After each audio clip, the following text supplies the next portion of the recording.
Welcome to episode 4 of the Stoned Witches Hour with your hosts, Shell and Layla. This week, we smoke some fire and explore hauntings and history across the U.S., starting with a sleepy little New York town and a Colorado hotel that was too frightening for a funny man. It's 4:20 a.m. Prepare to get high and spooked. I'm Layla. I'm Shell.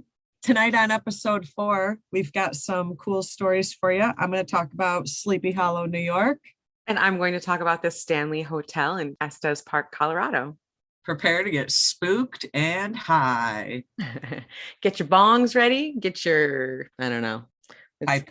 Get your pipe ready. Get your pipe, get your bong, get your pre-roll, get your crying blanket. I don't know. What do you get when you're scared? Like if you're going to grab your teddy bear, grab your bong, your pretzel chips, and a teddy bear. Get prepared to be spooked.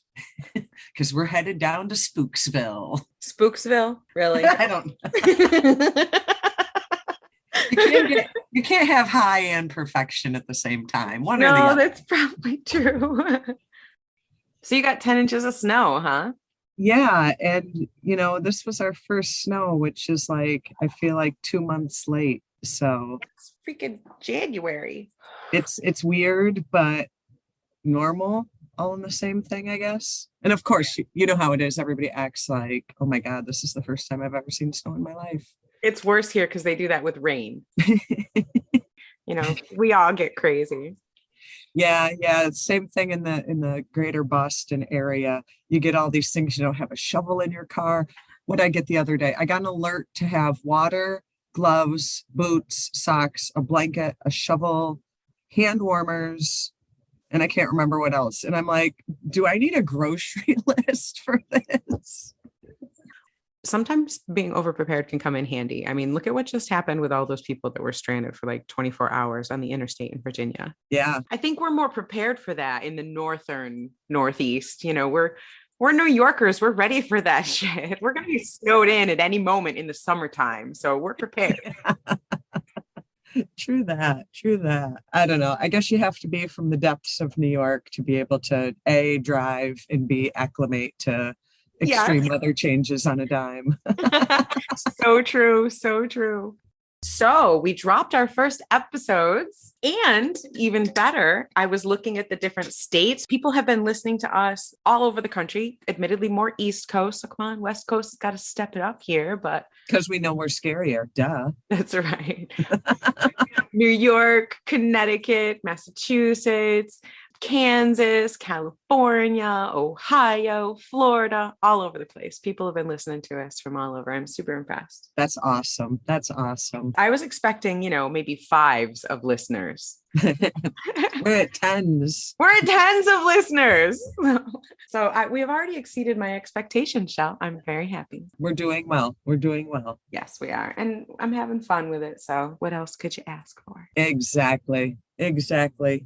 And I'm here once again, high, eating my Snack Factory pretzel crisps. I love those pretzel crisps.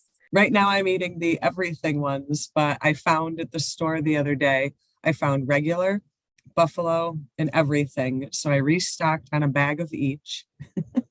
Smart woman. These things are addictive. And these everything ones, you can eat them in the morning. And it's like, you feel like you're eating a bagel because it's everything, but you're not getting all that bread of a bagel. I don't know. Yeah. It's like just the good parts of the bagel. Just the good parts. I love pretzels. They're so good. I had those everything bagels with some really spicy guacamole on New Year's. Oh, it was so good. It was the best. Not a big guacamole fan. Avocados frighten me. Yeah, no. What? You just spoke blasphemy. You know where I live, right? I like salsa. Have you ever had guacamole salsa? Yeah, and I didn't like it. Really? Okay. Yeah. Okay. I just don't like avocado. To each their own, right? To each their own. I won't even eat sushi that has avocado chunks in it. Oh, now you're just limiting yourself. That's okay. When we go have sushi, I'll eat those. Just give them to me. I got you. So speaking of New Year's, Happy New Year. Happy New Year. This is our first episode that we are recording in the new year. It is. It's been crazy. We're only a little ways into January and it has already been insane. First of all, we've dropped our new podcast. We've gotten tens of listeners. Thank you, by the way, all of you tens. Thank you. Thank you. Love it. And just everything that's going on. It's just so much. But did you make any New Year's resolutions, Shell? No. Why torture myself? Why tell myself lies? I tell myself lies. Come on now. That's true. Most people actually give up their New Year's resolutions, right? It doesn't usually I've never met a person yet who has followed through with a New Year's resolution. I think I always make my New Year's resolutions as vague as possible so that I can be like, oh yeah, I'm still following that, sort of. You get the people who are like, oh, I'm going to change my diet. I'm going to lose weight. I'm going to do this more. I'm going to do this less. Like, do you need New Year's to make that stuff happen if that's what you really want? No. So if you've been duping yourself all along, you're going to dupe yourself, even if you call it a resolution. Very good point. Very good point. And I think people expect too much of themselves. I mean, the new year is fun and all, and everybody putting their intention towards that really does help make it kind of special. It gives it that, that magical energy of intention because everybody's thinking about it. But that's not enough to overcome a whole lifetime of habits. You have to start small. You can't make these huge, I'm going to change everything about myself. You get frustrated. Right. I think people put over expectations onto themselves that are kind of unrealistic to reach. And why put that pressure on yourself? Like you said, there's so much already in the new year. You just got to every day wake up and figure out what the hell can I do better? Oh, that's a good way to look at it. I like that. I just want to be a little bit better today than I was yesterday. Even if it's in August and not January 1st, I make resolutions on the witch's new year on Samhain. I actually did make resolutions then. I didn't make resolutions at the January new year. See, that's different though. I try to make magical resolutions then. Like, I'm going to try to put more intent into things, or I'm going to try to focus on this aspect a little more. That's different than like changing my whole lifestyle and I'm going to lose 75 pounds in the next 40 days. And, I'm going to never say a swear word ever again. Oh, fuck that. Now. Like that would ever happen. Like these unrealistic things. I do try to set upon myself magical expectations on the witch's new year. Yes. Same. I think I've found that the intentions that I make on Samhain tend to be very personal, and they do tend to be something that I check in with myself on. My New Year's resolution is to continue to eat these Snack Factory pretzel crisps. I love these things. I don't know if I'm happy or sad that you introduced me to them because I'm addicted to the same three you mentioned, the buffalo, the plain, and the everything. So good. So good. Love them. Well, you know how I get these weird, like, high thoughts? Oh, hold on. Okay. High thoughts from Shell. High thoughts from Shell. High thoughts from Shell. All right. This is like, I love that. This is like a good, I don't know, a brain teaser. So we were talking about how we have tens of listeners. Hi, tens. We love you. Hi, tens. We love you. And I was thinking about my children, my adult children, and how I know one of them has listened to it and thinks it's fabulous. And the other one has been busy in life and hasn't had a chance to listen yet. She'll get there. I love them both, but I love the younger one more. Exactly. So, but then I got to thinking the younger one that has listened and loves it doesn't like roller coasters, but likes scary things. And the one who hasn't had the time to listen yet hates scary things, but loves roller coasters. Like this child, like if you say, oh, you want to go to a haunted house at a carnival, she will not. And it's like, this is fake. These are actors. and like she's petrified, but yet she'll hop on a roller coaster that me and my younger child will not. And him and I are the ones that would run to that haunted house. So I love that. Is there a correlation between you like paranormally haunted, ghosty things and not roller coasters versus you love roller coasters but hate everything scary? Oh, that's a very good question. I like them both. I love roller coasters and I love scary things. You just killed my high theory. I know, I'm sorry, but maybe we need a bigger sample size. We need more people. Maybe people should email us at thestonedwitcheshour@gmail.com and tell us, do you like roller coasters or do you like haunted houses or do you like both? It's just an interesting thing I was thinking about while high. I'm curious. I'm curious to know what the ratio is, if there is one. Maybe it's just some weird correlation between my two children. I don't know. I find it interesting because my daughter thinks that the ghosty paranormal thing is the scary thing that'll kill her. And me and my son think that it's the roller coaster that's plunging us to our death that is going to kill us. And I just love them both. Yeah, yeah. Scare me. The scarier, the better. Do you remember when we were kids and all of a sudden there were like whole house haunted houses that you could go to? Like, yes. Yeah, like way before the big theme park haunted stuff. All of a sudden, instead of just like a little, the local fire department would do a cute little haunted house or whatever, somebody would turn a whole house into an experience. And from the moment you step out of your car, walking across the yard or whatever, it's an experience. There's actors and people. Yeah. I went to one of those as a teenager with my boyfriend, maybe 17 at the time.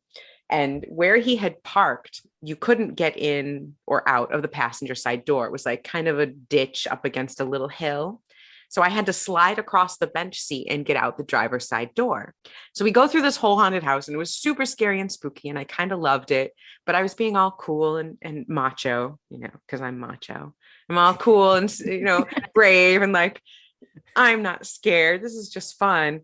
And so we're coming across and we're kind of laughing and I'm continuing my cool act. We get to the car and I open the driver's side door and I slide across the bench seat and I turn around to say something to my boyfriend.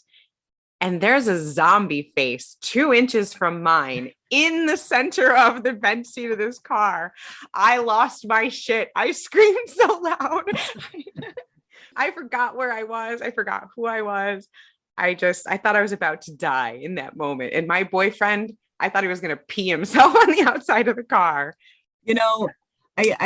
I think that those types of haunted houses are few and far between, but I am happy to report that I actually went to one just like that right before the pandemic started. But it's called Spooky World. Shout out to Spooky World. And I got chased across the parking lot to our vehicle by a guy with a chainsaw. I was kind of scared. Oh, wow. That sounds very scary. I love that stuff, though. But yeah, what do you like? Do you like scary movies and scary haunted houses? Are you the first one to dress up for Halloween and spook your friends? And you hate roller coasters? Or do you love roller coasters? The scarier, the better. The steeper the hill, the bigger the loop-de-loop, but you will not set foot inside a haunted house. Or are you weird like me and you just like everything? Let us know. Email us. Slide into our DMs. Ooh, that sounds kind of weird. Spookily. Slide into our DMs for the spooky stuff. Here's the spooky details.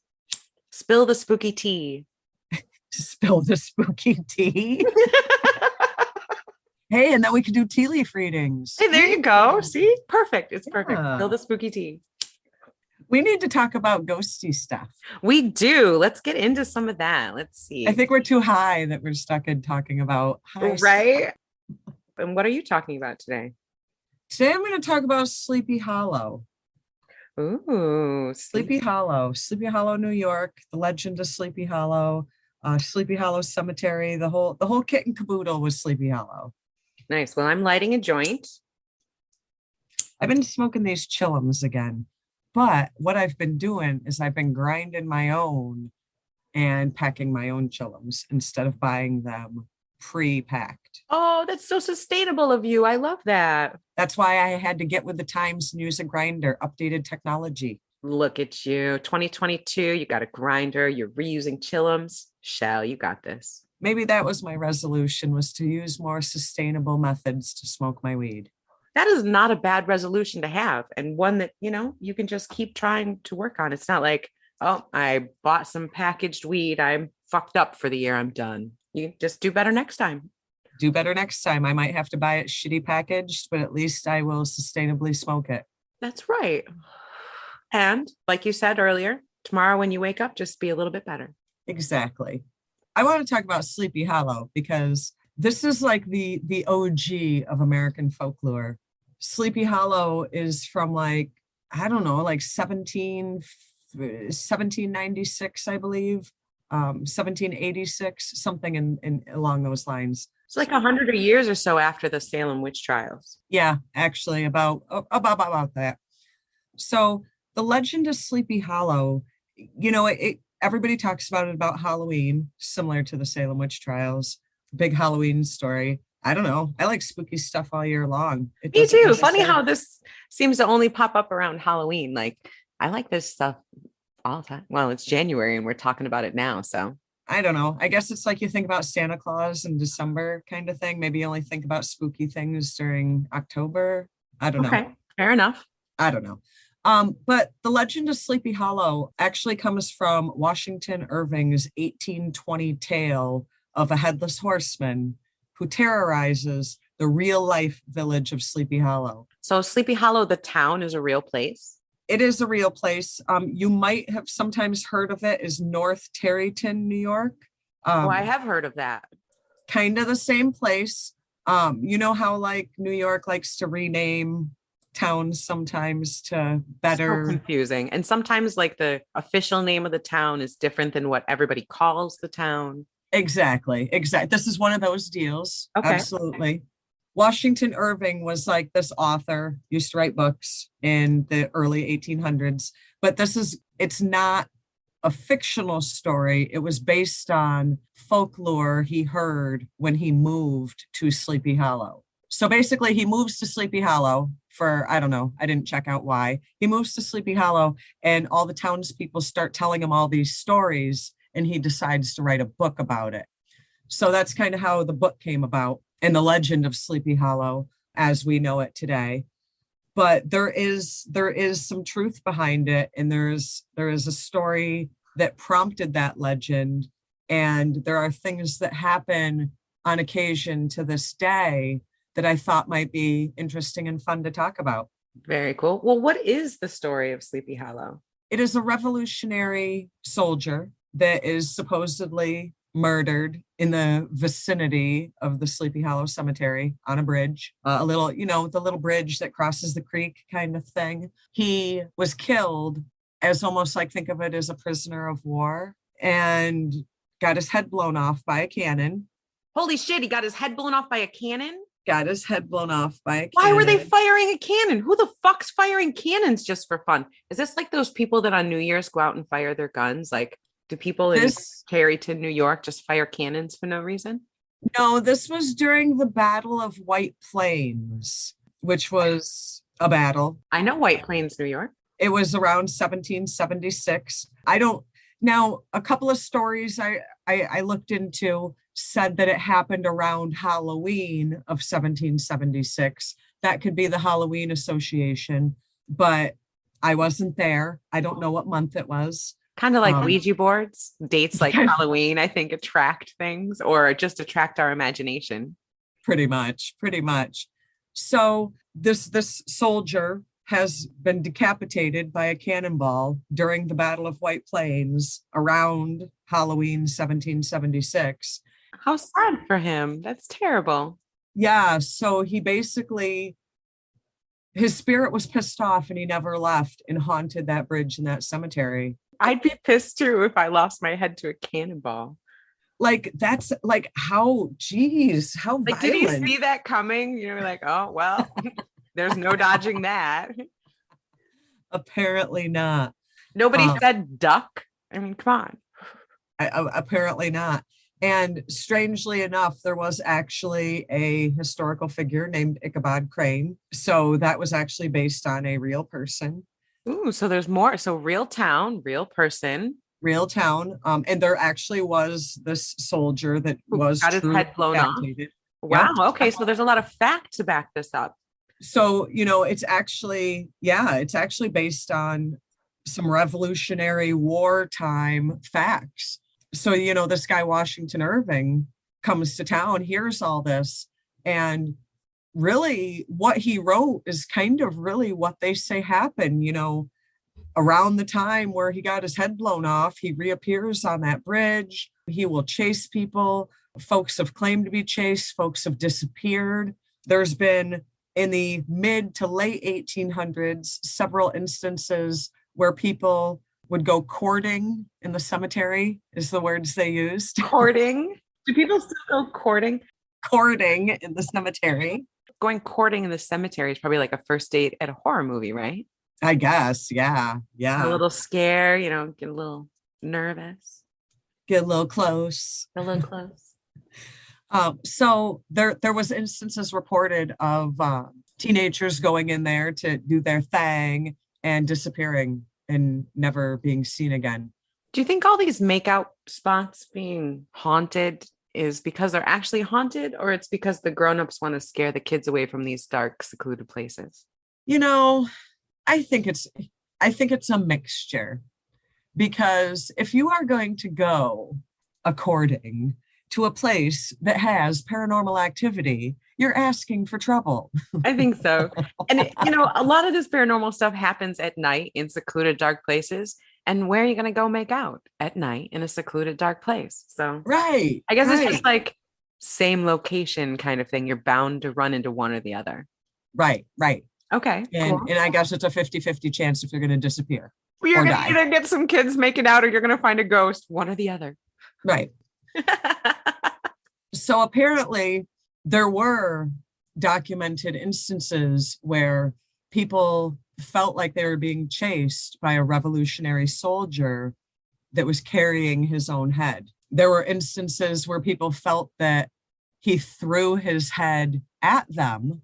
Imagine walking through a cemetery at night. Now, picture us, a little high, a little giggly, walking through a cemetery, and this apparition of a guy on a horse is standing in front of us and it throws its head at us. Like, I'd shit. I guess it depends on how high I am. I would either alternate between, oh, horsey, look, there's a cute horsey, completely ignoring the apparition while you're grabbing me by the back of my sweatshirt and pulling me away. Right? See, I guess the problem is that most interactions with the headless horseman appear to be a spirit seeking revenge. And yeah, it does not sound like I would be happy with the horse for very long as it comes bearing down on me, trying to kill me. He feels that his head was basically unfairly taken from him. Well, no shit, it was. A cannonball to the head, that is very unfair. How do you defend against that? Seriously. I'd want a do-over. I'd be like, okay, hello, I'm restarting this game because that's unfair. So I don't blame the guy. So the horseman, it's almost like he's still seeking answers and retribution, can't rest, the whole haunted ghost thing. But I was digging, and as recently as 2017, someone had a sighting of the headless horseman right outside the Sleepy Hollow Cemetery. Wait, 2017 was 5 years ago? 4 years ago? 2017 was 5 years ago, Shell. Yeah. So where did you see him? Near the cemetery in the bridge. Same place it's always been seen. So somebody went down to the cemetery and they saw the headless horseman on his horse right near that bridge. And felt like they could feel the breath from the horse. Oh, wow. Unfortunately, the person who had that encounter has since passed away. Oh, shit. Did the ghost get them? Like, what did they die of? No, it didn't really say. I don't know if there was anything spectacular behind that person's death, but they are ultimately, my point about that was that it's not someone that can kind of publish more experiences or stories or be investigated or interviewed or anything of that nature. Right. There's a lot more to Sleepy Hollow than the headless horseman. Really? Like, that's all you ever hear about? Sleepy Hollow, headless horseman. There's more? There's more, because actually, like I've come to find out, which is kind of cool, like the whole town seems to be haunted. Really? There's a instance of a girl about 6 or 7 years old that lived around 1916 that is around the Sleepy Hollow Cemetery as well. She's crying. You always hear a woman crying and a child crying. The girl, it's almost like the girl is looking for her mother. People can hear a woman kind of crying in one direction, but yet the 6 or 7 year old girl seems to be in a different direction, almost like they're seeking each other out, but can't find each other. Wow. Does anyone know their history? That sounds, I mean, as a mom, that scares the shit out of me.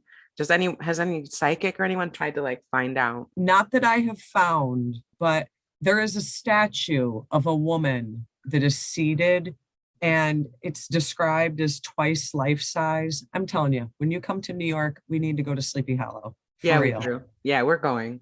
So there's like double life size statue of a seated woman. And the weeping girl, her ghost, always seems to climb into that statue's lap. And the statue seems to be crying. Multiple people have experienced this. The folklore goes, if you look at the statue, if you crawl into her lap, you will be forever looked after. If you look at her and don't crawl into her lap, you will be cursed. So if you look at this statue, you have to like get up in its lap or you're in trouble. Apparently. Well, and I'm sitting in that lady's lap. A woman's family heard this through 10 generations of her family. The story had been passed on, and her and her friend went to this cemetery in sometime in the early 70s. Teenagers going to check it out, having a little fun. They decided that they were going to go to this, I guess it's like a bronze kind of statue. And they both went up to the statue and were obviously scared. You know, you freak yourself out, anxiety. The one girl just looked at the statue and kind of touched it and then ran away. And the other girl actually did crawl up into its lap when she was there by herself. Oh, shit. Shortly after. Oh, shit. The girl who did not crawl up into its lap was hit by a car. Oh, shit. Yeah. And that was in like the 70s. How's the other kid doing? Absolutely fine. Wow. So there's a superstition about this particular statue in the cemetery, which, yes, it's still the same cemetery, but it is separate and apart from the legend of the headless horseman. Got its own legend. Right. There are actually a lot of famous people in this cemetery. William Carnegie was one of them. There was a couple other. It's definitely old and kind of creepy. It's got its own life to it above and beyond the headless horseman. There was another part. Now, this is where I have to laugh. You know, I kind of joked before that everything goes back to a Ouija board. Well, in this instance, everything goes back to witches. It's the witches' fault. They actually used to accuse people of being witches because of some of the spectacular things that were happening there. In 1770, there was a story, a legend of someone called Hulda the Witch. She was supposed to be some German witch person, probably just a medicine woman or a healer that was wrongly named. They actually hold a festival now in her honor, but they thought that at some points she was like summoning evil spirits to kind of haunt the town. There was some accusations of witchcraft. Yeah, probably because she washed her hands before she midwifed somebody. Ooh, evil. Yeah, right. But, you know, luckily, like I said, this was around 1710 or so, 1720. So at that point, the witch craze had kind of simmered down. And although they called her a witch, she was never persecuted or, you know, anything in that way. One more cool one is called Spook Rock. It's sometimes referred to as Raven Rock or Spook Rock. And this is actually on a different side of town than the cemetery. But and it's still in the same... Still in Sleepy Hollow. And it's supposedly haunted by a Native American girl who is roaming the land, laminating her death. Lamenting her death. Laminating is covering in plastic. Lamenting. I'm stoned. I'm so stoned. I just smoked a whole joint of that Fire OG straight to the head. And I'm surprised I caught the laminating. At least you knew what I was talking about. See? So this Native American girl walks around lamenting her death. Like, how did she die again? A colonial girl stole her man. She got into a kind of jumping to her death situation No. She was pushed to the brink. And her soul kind of roams the land at this place called Spook Rock. So she committed suicide. She jumped to her death at Spook Rock over a man. Fuck that. Brokenhearted. Yeah, Oh, brokenhearted. girl, there are better guys out there. What's worse is there was a baby, Whose baby? her baby that she left behind. No, was it hers and the cheating dudes? It was hers and the cheating dudes. Oh, And man. that baby died of starvation. Oh, so she committed. Oh, so it was like that's so sad. So she is angry and she cannot cross over. And she can be heard crying all night on the riverbank.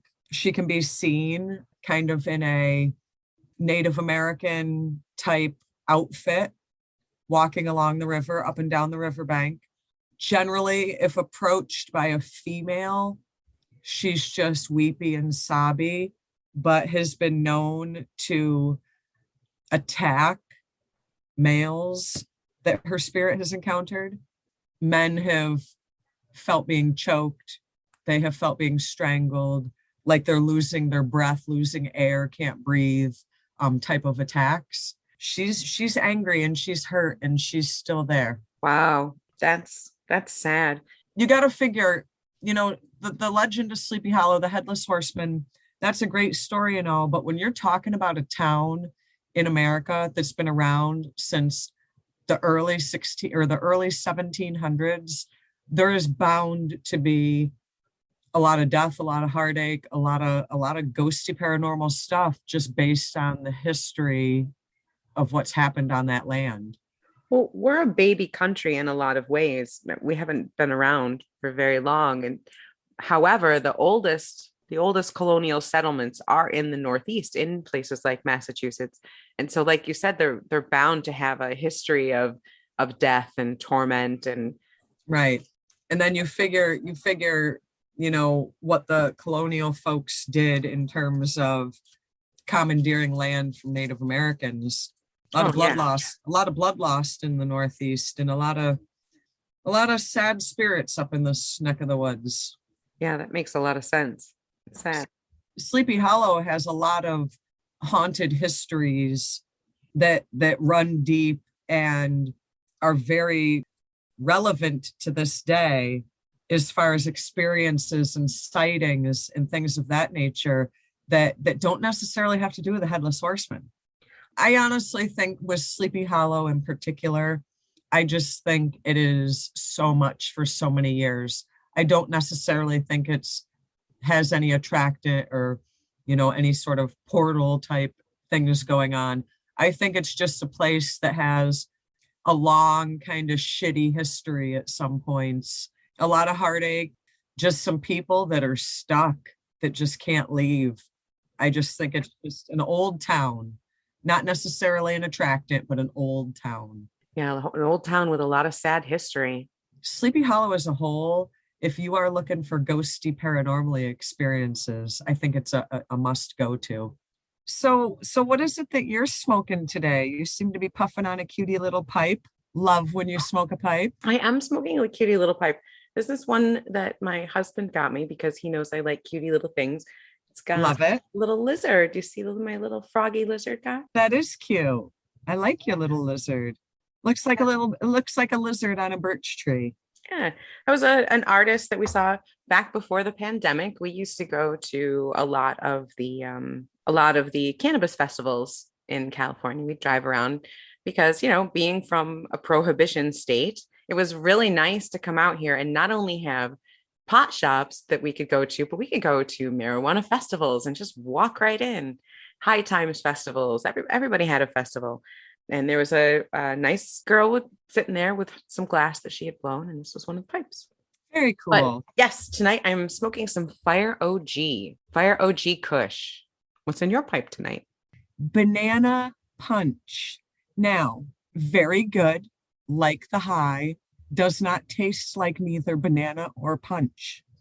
I had the greatest experience the other day at my local marijuana shop. Oh, good experiences at pot shops. Do tell. You're in a state that has kind of pioneered a lot of this stuff, whereas I'm in a state that it's a little newer. So I go in And they're like, oh, do you want to go to our bud bar? And I'm like, what is a bud bar? You know me. I'm just like, just give me the weed. Come on, people. Why?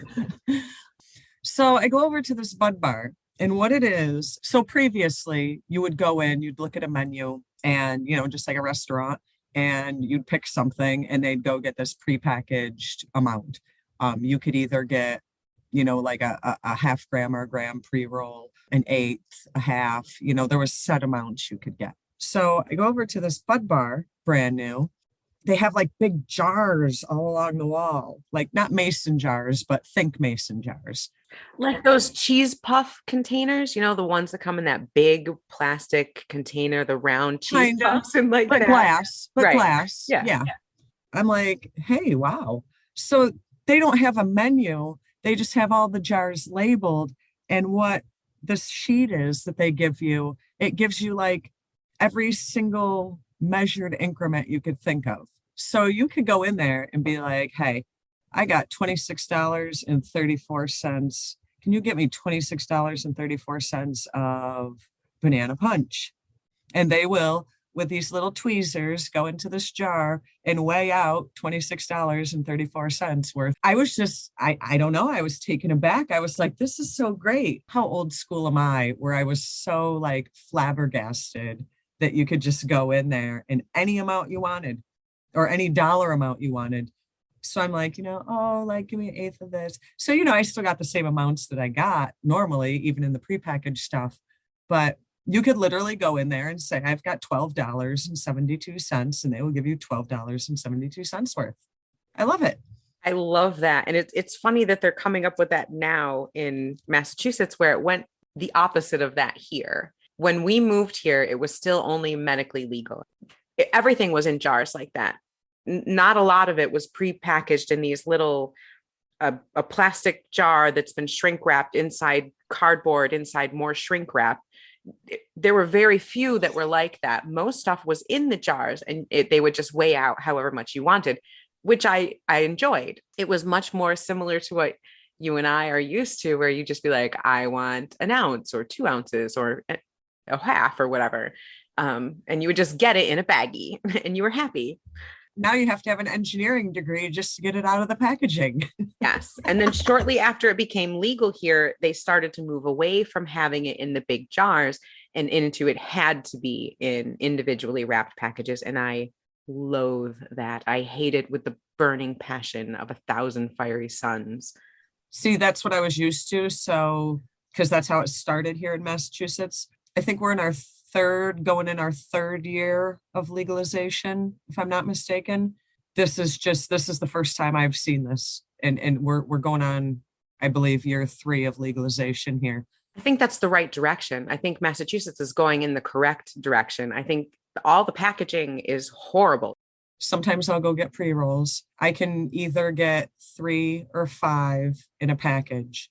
Now, each pre-roll is individually packaged in a like hard plastic container, the shape of the pre-roll.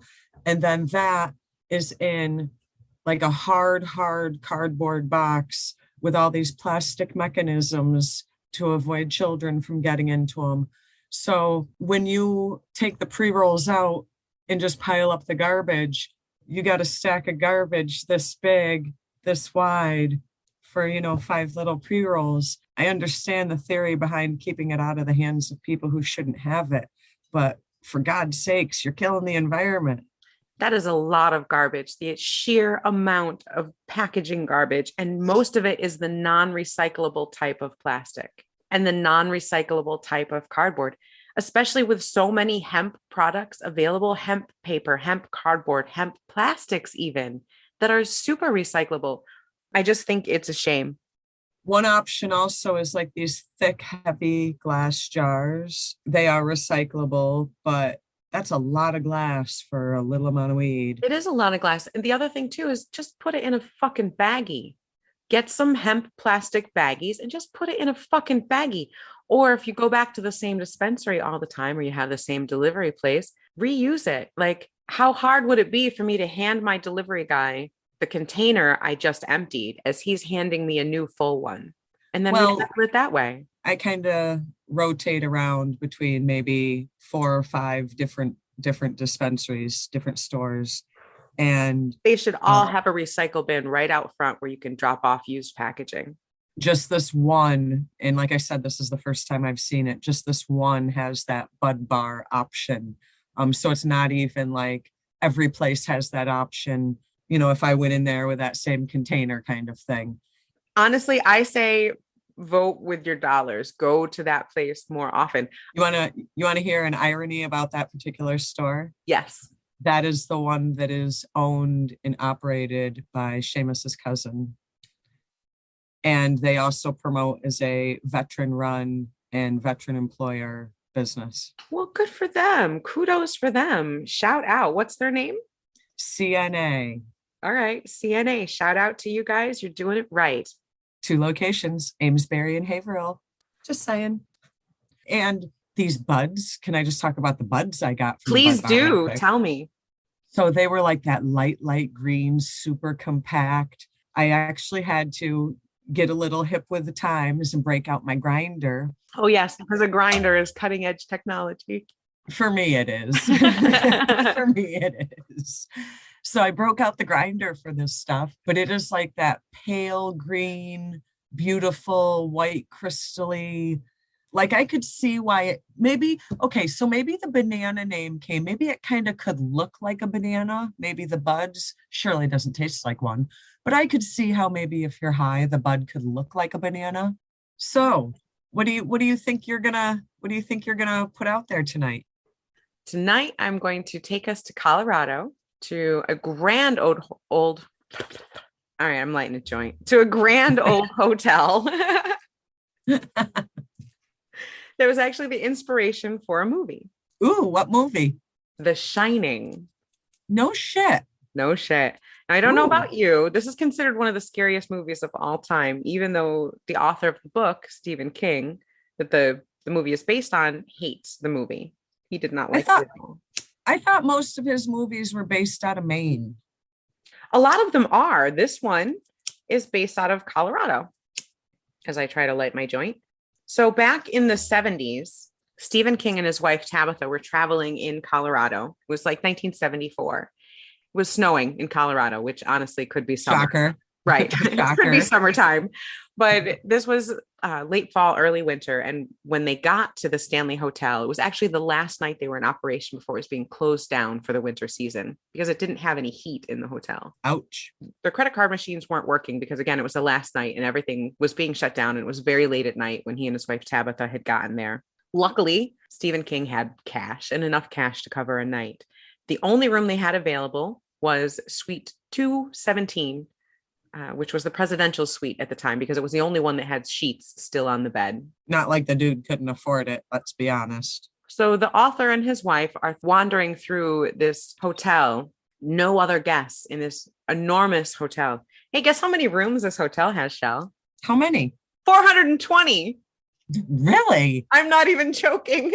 That's awesome. So 420 rooms. So 420 rooms amongst ballrooms and other types of rooms, music rooms. And so they're wandering around this deserted hotel with only a few very busy, quiet employees kind of furtively scuttling around.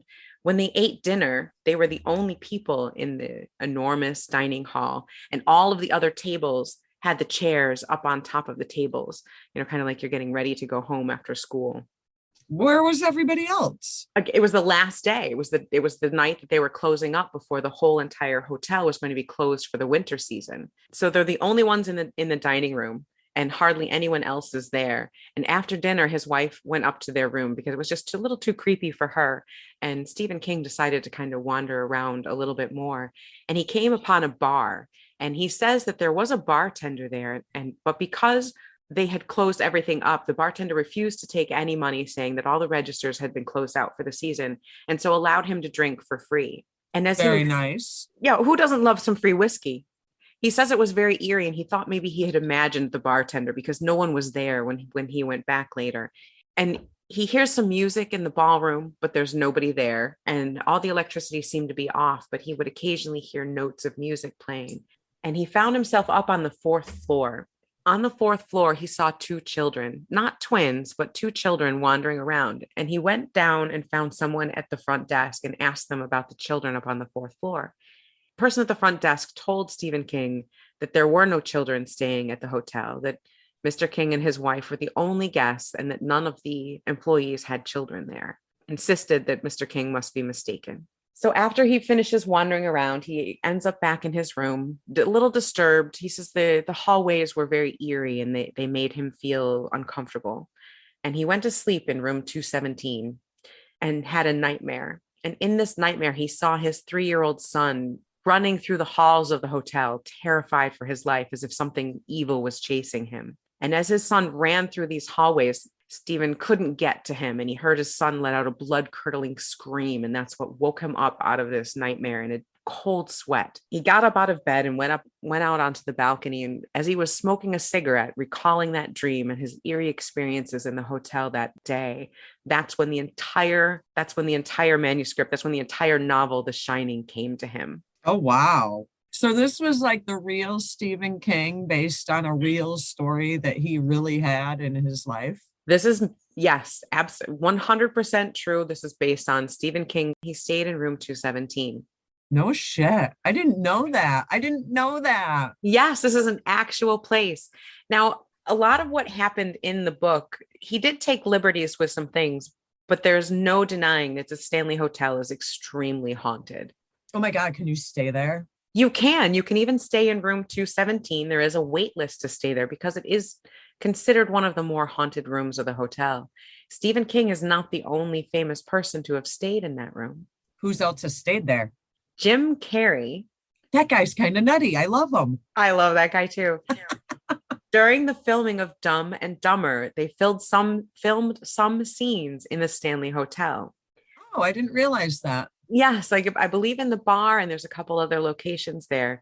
So during filming, Jim Carrey requested to stay in room 217, knowing the history behind it. However, he didn't last the night. No shit. Really? Yeah. I think that he seems like the type of guy that would muscle through it. You'd think. What happened was apparently 3 hours after checking into room 217, a nervous Mr. Carey shows up at the front desk and asks if there are any available rooms. And when he finds out that the hotel is sold out, he left and went to another hotel rather than go back into the room. Reportedly, on the next day of filming, he refused to enter the hotel except when it was absolutely necessary to film the scene, and left immediately after and did not go back into the hotel at all during filming. What happened? Tell me what happened. He's been asked about it several times and he refuses to speak on it, and has even gone so far as to walk out of an interview when asked what happened in room 217. No shit. No shit. Makes me want to watch Dumb and Dumber. So here's the fun thing about the Stanley Hotel. There's no Ouija board. There's no demons. There's no witches. There's no murder. There's no Satanism. There's no connection to the underworld. As a matter of fact, it's actually a very happy place, and no more people have died there than have died in pretty much any other hotel. Then what?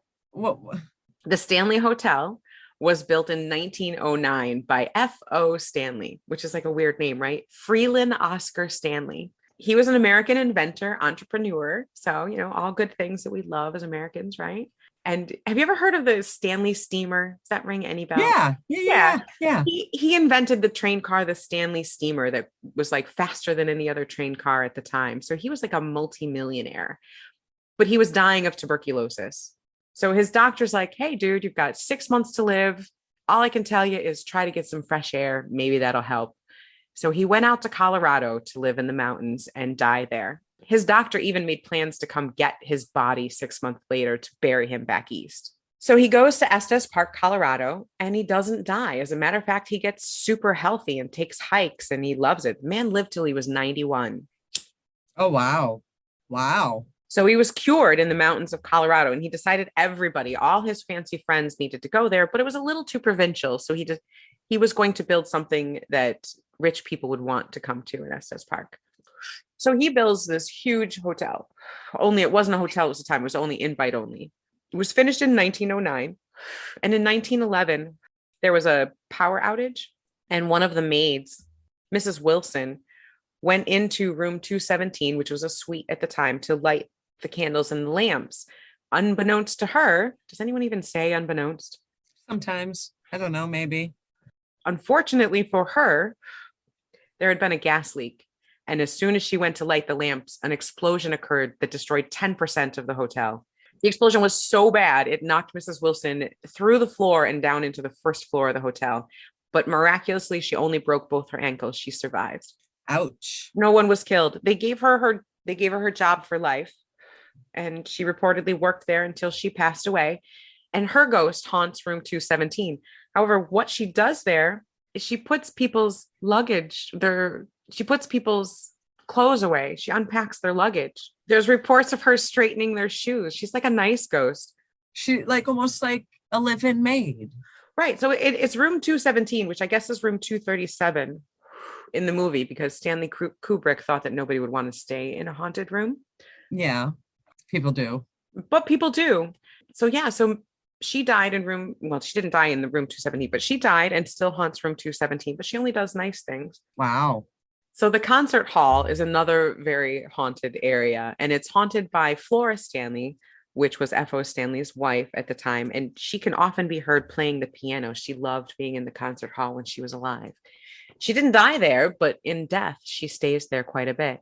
Another ghost that's there is Paul, and he was the handyman for the Stanley up until his death. And he did die on the job in 2005 of a heart attack. One of his duties was telling people that it was curfew time, the 11 p.m. curfew.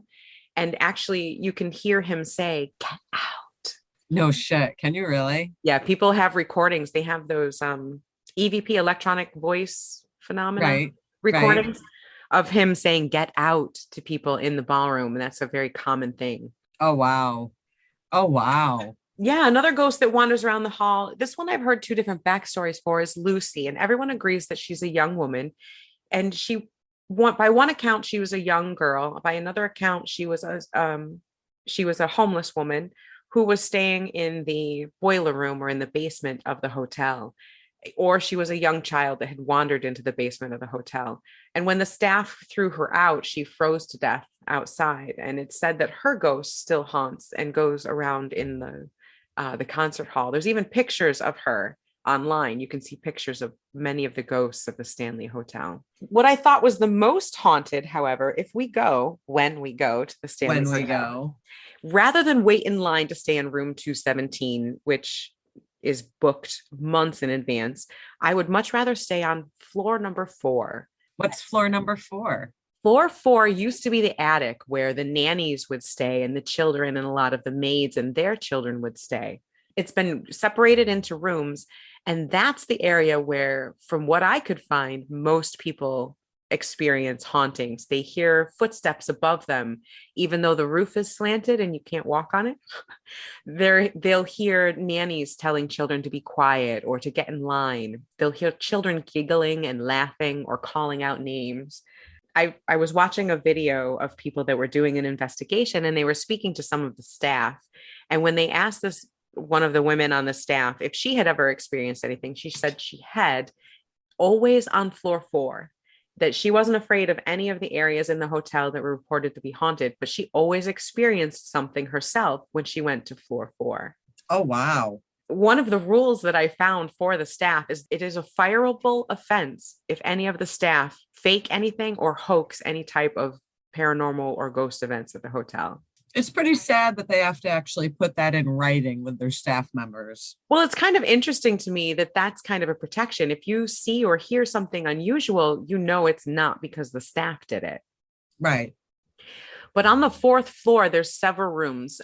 I won't do them individually, but there's like room 401, 407, 413. I mean, it could go on, but there's a lot of children up there. And there's experiences where kids staying in these rooms, like this one little boy staying in one of the rooms kept kicking his covers off, and a little boy ghost would tuck him back in. One of the other rooms is particularly haunted by children, and they'll move objects around the room. You know, you'll set your brush down and it'll be on the opposite table the next time you look. I wonder why so many kids are there.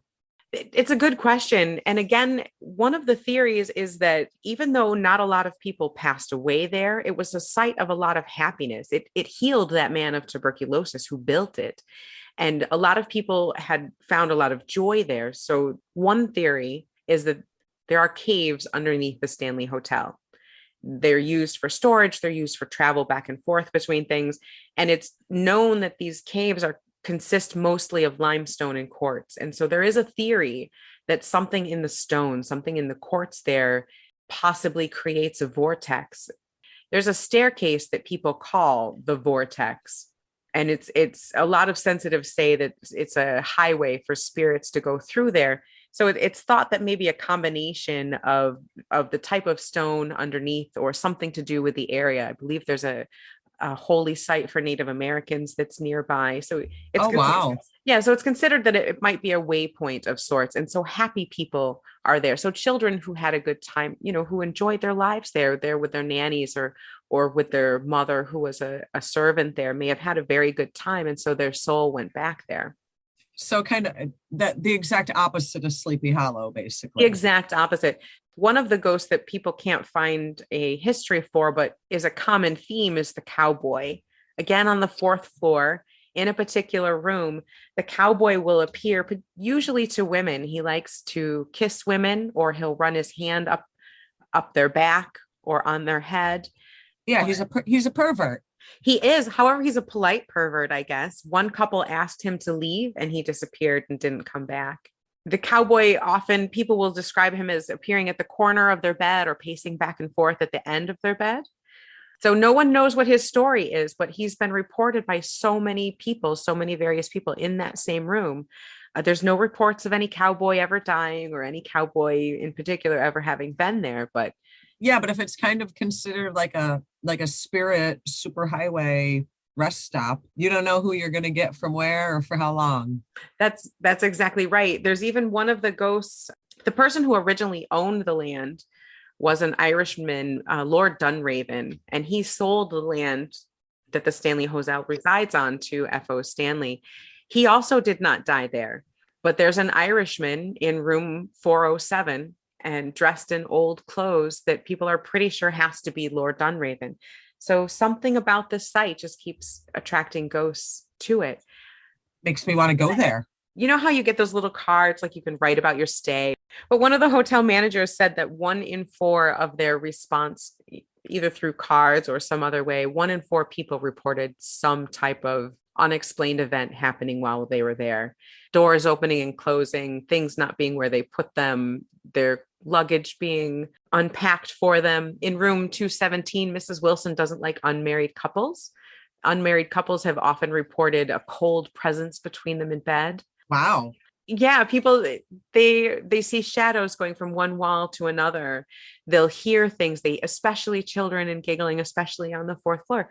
So it's just it's a lot of fun. It's interesting that this is a place where not a lot of bad things happen, but a lot of spiritual things happen and continue to happen.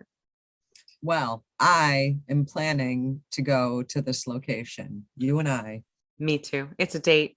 We're going to we'll have to do a live broadcast and see what we can find, because this sounds like fun. I think I love this stuff. I love this stuff. Thank you, everyone, for listening to episode 4 of the Stoned Witches Hour with Shell and Layla and Weed. This episode has been brought to you by Weed and the letter joint. It's weederific. And Fire OG. Brought to me by TGS Delivery, the gas station. Always an excellent choice in the IE. I love you guys. I want delivery. But I can't believe we have listeners. People want to listen. Thanks, listeners. Thank you. It's so much fun. I hope you guys had a fun time listening to us. Check us out next week. We've got another couple interesting stories for you. I'll give you a hint. You want a hint about my next story? Give me a hint about your next story. Lizzie Borden took an axe, gave her mother 40 whacks. When she saw what she had done, she gave her father 41. No shit. I'm doing an axe murderer next week. Yeah, we're going to go and we're going to delve into the Lizzie Borden story. I'm doing the Valeska murder house next week. Ooh, that'll be great. Oh, so we've got like two Axe grave murder house. murderers. Yes. This will be good. This will be good. Very good. Dueling axe murderers. East Coast versus West Coast. Which axe murderer was creepier? So we'll get into some facts, we'll get into some history, but we're also going to get into some spookiness with it too. Yay, I love that. I love a good spooky story. I am ready for next week. See you then. See you Wednesday. 420. The Stoned Witches Hour. Thank you so much. Follow us on Instagram, Twitter. Email us your stoned stories, your paranormal stories, your strain recommendations. We will smoke it. Also, if there's a place you want us to look into, investigate, find some spooky stories about, drop us a line.